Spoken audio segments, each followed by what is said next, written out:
இந்த வாரத்திற்கான வாக்குத்தத்தம். நம்முடைய கர்த்தராகிய இயேசு கிறிஸ்துவின் பிதாவாகிய தேவனுக்கு ஸ்தோத்திரம். அவர் கிறிஸ்துவுக்குள் உன்னதங்களில் ஆவிக்குரிய சகல ஆசீர்வாதத்தினாலும் நம்மை ஆசீர்வதித்திருக்கிறார்.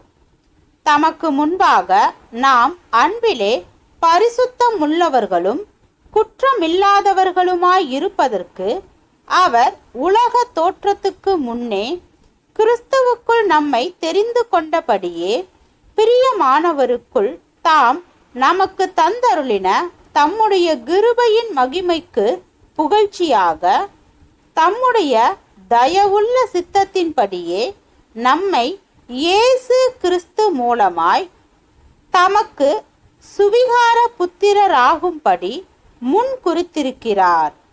எபேசியர் 1 அதிகாரம் வசனம் 3 முதல் 6 வரை.